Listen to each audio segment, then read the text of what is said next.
మనకి శక్తినిచ్చే ఆహార పదార్థాలు, శరీర నిర్మాణానికి ఉపయోగపడే ఆహార పదార్థాలు, మనకి ఏదైనా వ్యాధుల బారిన పడకుండా ఉండే ఆహార పదార్థాలు, మన బాడీలో అతి ముఖ్యమైన ఆహార పదార్థాలు ఇవన్నమాట. వీటిని మనం పోషకాలు అంటాం. ఈ పోషకాలను తీసుకునే ప్రక్రియని మనం పోషణ అంటాం. ఆ పోషణ అనేది ఎలా ఉంటుందో ఇప్పుడు చూద్దాం. పోషణ అనేది 3 రకాలు ఉంటుంది. స్వయం పోషణ, పరపోషణ, మిశ్రమ పోషణ. స్వయం పోషణ అంటే వేటిలో అయితే పత్రహరితం ఉంటుందో అవి కిరణజన్య సంయోక్రియ ఫోటోసింథసిస్ జరుపుకొని స్వయంగా ఆహారాన్ని తయారు చేసుకుంటాయి. దానికి ఉదాహరణే ఆకుపచ్చని మొక్కలు, శైవలాలన్నమాట.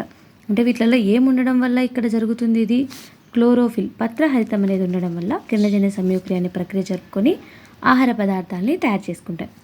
పరపోషణ అంటే ఏవైతే స్వయం పోషణ జీవుల మీద ఆధారపడి ఉంటాయో వాటిని మనం పరపోషణ అంటాం. అంటే ఇతరుల మీద ఆధారపడి జీవిస్తే వాటిని మనం పరపోషణ అంటాం. దానికి ఉదాహరణ శిలీంధ్రాలు. మిశ్రమ పోషణ అంటే ఇవి స్వయం పోషణను, పరపోషణను రెండింటిని కలిగి ఉంటాయి కాబట్టి దాన్ని మనం మిశ్రమ పోషణ అంటాం. దీనికి ఉదాహరణ లైకెన్స్. ఈ లైకెన్స్ని మనం పర్యావరణ కాలుష్య సూచికలుగా చూడొచ్చు.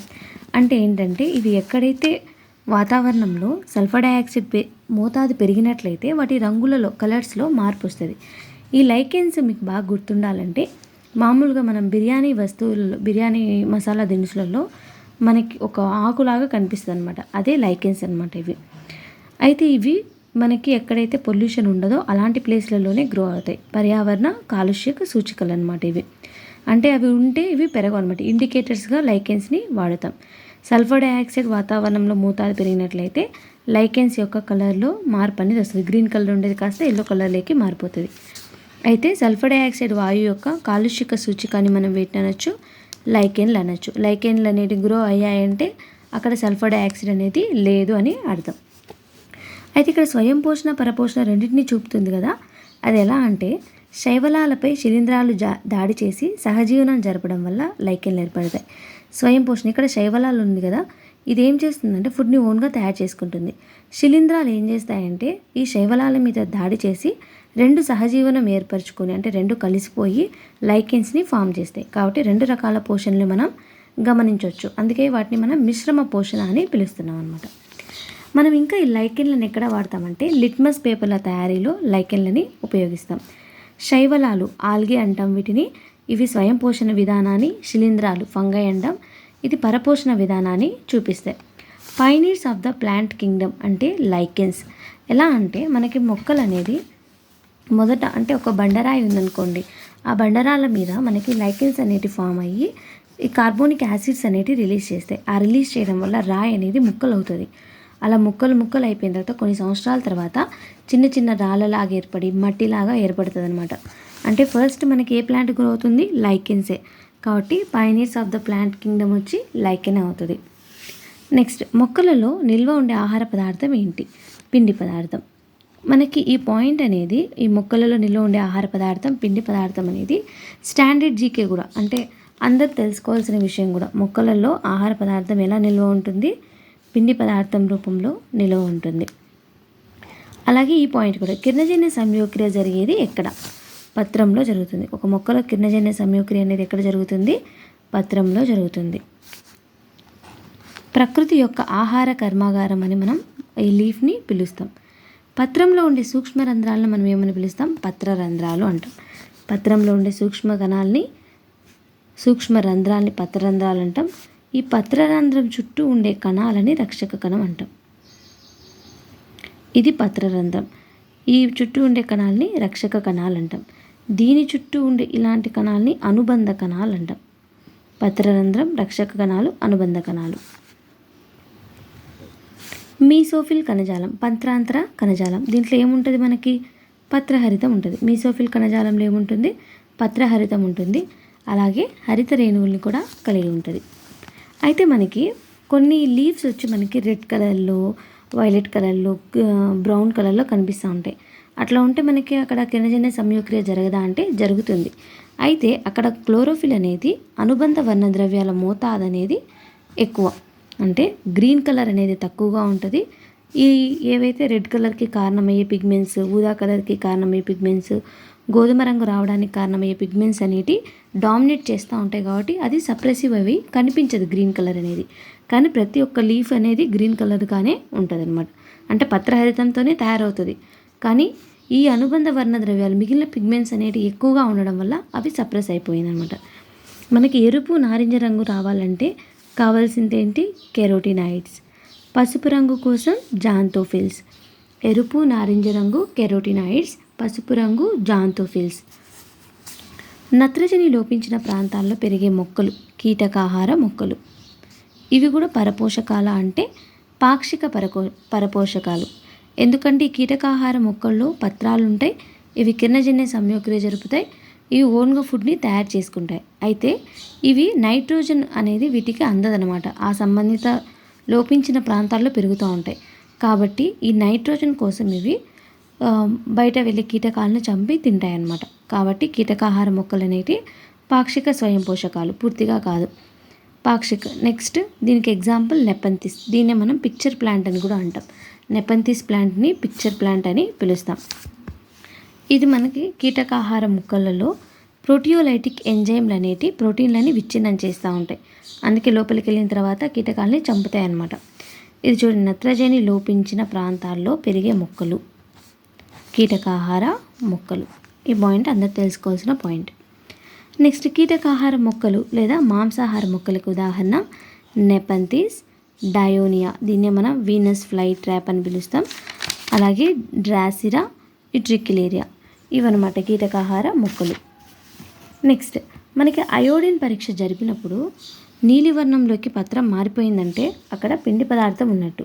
అంటే పిండి పదార్థం తయారైందంటే అక్కడ ఏంటి? ఫోటోసింథసిస్ అనే ప్రాసెస్ జరిగినట్టు. అయితే దీన్ని మనం ఎలా చేయాలంటే ఫస్ట్ ఒక మొక్కను తీసుకొని దాన్ని మనం ఎండ, సూర్యరశ్మి ఇవన్నీ ఏం తగలకుండా ఒక రూమ్లో ఉంచినట్లయితే 2 నుంచి 5 రోజులు ఉన్నప్పుడు ఏమైతుందంటే చీకటి గదిలో దాంట్లో ఉండే నిల్వలన్నీ అయిపోతాయి. ఇంకా పిండి పదార్థ రహిత మొక్క అనేది ఉంటుంది. తర్వాత మనం వెళ్ళి సన్లైట్ కింద పెట్టినప్పుడు ఫోటోసింథసిస్ అనే ప్రాసెస్ జరుగుతుంది. అప్పుడు మనకేమవుతుంది? గ్లూకోజ్ అనేది తయారైనప్పుడు నీలివర్ణంలోకి మారుతుందన్నమాట. ఇది స్వయం పోషణకి. పరపోషణలో ఉండే పోషణ విధానాలు అనేవి మనకి 2 రకాలుగా ఉంటాయి. పరాన్న జీవ పోషణ, పూతికాహార పోషణ. పరాన్న జీవ పోషణ అంటే ఈ జీవులు అనేవి ఇతర జీవుల మీద ఆధారపడి ఉంటాయి. పూతికాహార పోషణ అంటే ఏంటంటే ఇవి డెడ్ ఆర్గానిజం మీద బ్రతుకుతూ ఉంటాయి అన్నమాట. వీటికి ఎగ్జాంపుల్ పూతికాహారులు. ఇవే శిలీంధ్రాలు అన్నమాట. శిలీంధ్రాలు కూడా పూతికాహారులే. నెక్స్ట్ పరాన్న జీవ పోషణ జరిపే మొక్కకు ఉదాహరణ కస్కిటా, డాడర్. అంటే మనం సాధారణంగా మొక్కలన్నీ స్వయం పోషితాలు అనుకుంటాం. కానీ ఈ కస్కిటా బంగారు తీగ, డాడర్ కన్వాలియాసి కుటుంబానికి చెందినమాట. ఈ డాడర్ ఈ 2 కూడా పరాన్న జీవ పోషణను జరుపుతాయి. అంటే ఇతర మొక్కల మీద ఆధారపడి బతుకుతాయి అన్నమాట. అయితే ఈ కస్కిటా మొక్కలు అన్నిట్లలో కాదు, కస్క్లుటా రిఫ్లెక్సాలో మాత్రం కొంతమేర పత్రహరితం అనేది ఉంటుంది. మిగతా వేటిలో ఉండదు. కస్క్లుటా రిఫ్లెక్సాలో మాత్రం పత్రహరితం అనేది ఉంటుంది.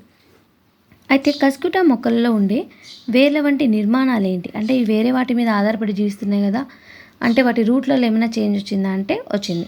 హ్యాస్టోరియల్ రూట్ మోడిఫికేషన్ అనమాట అది. ఈ హ్యాస్టోరియల్ రూట్స్ అనేవి ఇతర మొక్కల వేర్లలోకి వెళ్ళి అక్కడ నుండి నీటిని, ఖనిజ లవణాలని పీల్చుకుంటాయి అన్నమాట. నెక్స్ట్ పరాన్న జీవ పోషణ జీవన విధానంలో కనిపించే జీవులు 2 రకాలు. ఇతర జీవుల మీద ఆధారపడుతున్నామన్నాం కదా, ఏదైతే ఆధారపడుతుందో అది పరాన్న జీవి, ఏదైతే ఆశ్రయం కలిగిస్తుందో అది ఆతిథేయి. ఒక సజీవి మరొక సజీవిపై ఆధారపడే పోషణ పరాన్న జీవ పోషణ. ఒక సజీవి మరొక నిర్జీవిపై, అంటే ప్రాణం ఉండదు, డెడ్ ఆర్గానిజం, దానిపై ఆధారపడే పోషణ పూతికాహార పోషణ. రొట్టెపై పెరిగే శిలీంధ్రం ఏంటంటే రైజోపస్. మనకు రొట్టెల మీద పెరిగే శిలీంధ్రం రైజోపస్. యాంటీబయాటిక్స్ అనేవి వైరస్ల పైన పనిచేయవు. యాంటీబయాటిక్స్ అనేవి వైరస్ల పైన పనిచేయవు, బ్యాక్టీరియంల మీద పనిచేస్తాయి. గుర్తుపెట్టుకోండి, యాంటీబయాటిక్స్ వేటి మీద పనిచేస్తాయి? వైరస్ల మీద పనిచేయవు, బ్యాక్టీరియాల మీద మాత్రమే పనిచేస్తాయి. అవి ఏం చేస్తాయి? యాంటీబయాటిక్స్ అంటే బ్యాక్టీరియాలోని సెల్ వాల్ని కోల్పోయేలా చేస్తాయి. అంటే ఆ బ్యాక్టీరియా చుట్టూ ఉండే ప్రొటెక్టివ్ లేయర్ని తీసేసేలా చేస్తాయి. అప్పుడేం చేస్తాయి? ఇంకా అవి అటాక్ అయిపోయి చనిపోతాయి అన్నమాట.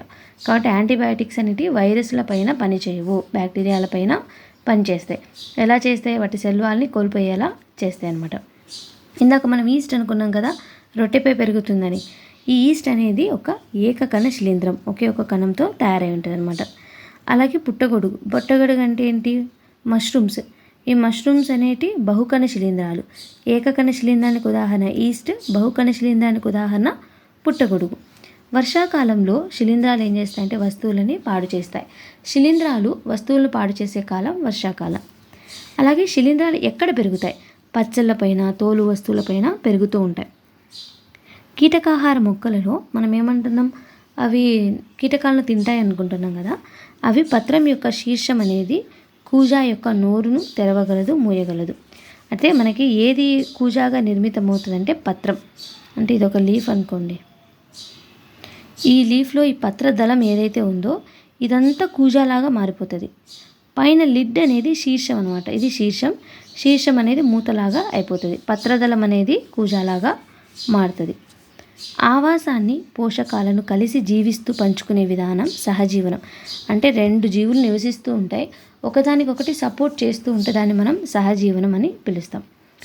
నత్రజని స్థాపన చేసే బ్యాక్టీరియా పేరు రైజోబియం. ఇది కూడా కాంపిటేటివ్కి సంబంధించిన బిట్టే, అంటే జనరల్గా తెలుసుకోవాల్సిన బిట్టే. నత్రజని స్థాపన చేసే బ్యాక్టీరియా, దాన్ని ఏమని పిలుస్తాం? రైజోబియం. అలాగే మనకి లెగ్యూమినేసి కుటుంబానికి చెందిన మొక్కల వేర్లలో రైజోబియం అనే బ్యాక్టీరియా సహవాసం చేస్తుంది. లెగ్యూమినేసి అనొచ్చు, ఫ్యాబేసి అనొచ్చు, ప్యాపిలియోనేసి, ఇవన్నీ కూడా ఫ్యాబేసి కుటుంబానికి చెందినవి. వీటి వేర్లలో ఏముంటుంది? మనకి రైజోబియం అనే బ్యాక్టీరియా ఉంటుంది. ఈ రైజోబియం లెగ్యూమినేసియారం, దాని పేరు లెగ్యూమ్ మొక్కలలో ఉంటుంది కాబట్టి రైజోబియం లెగ్యూమినేసియారం. ఇది రైజోబియం యొక్క పూర్తి పేరు. అలాగే మనకి ఫ్యాబేసి మొక్కలు అన్నింటిలో మనకి ఏం జరుగుతుందని చెప్పినాం? ఈ రైజోబియం బ్యాక్టీరియా ఉండి నత్రజని స్థాపన అనేది జరుగుతాయి. అయితే మనం పొలం గట్ల మీద పెంచే ఒక ఫ్యాబేసి కుటుంబ మొక్క పేరు చెప్పండి అంటే అది గ్లైరిసీడియం. గ్లైరిసీడియం అనేది కూడా ఒక ఫ్యాబేసి మొక్క. ఇందులో నత్రజని స్థాపన చేసే బ్యాక్టీరియా వేర్లలో కలిగి ఉంటుంది కాబట్టి పొలం గట్ల మీద దీన్ని పెంచుతారు. అప్పుడు నైట్రోజన్ అనేది తక్కువగా అవసరం అవుతుంది. ఒక మొక్క పెరగాలంటే కంపల్సరీ నైట్రోజన్ అనేది కావాలి కాబట్టి ఇలాంటి మొక్కల్ని పెంచుతూ అప్పుడు దాన్ని లెవెల్ చేసేవాళ్ళు అనమాట. ఇది పార్ట్ 2 వీడియో. నెక్స్ట్ మనం పార్ట్ 3 వీడియో గురించి డిస్కస్ చేద్దాం, జంతువులలో పోషణ ఎలా ఉంటుందో.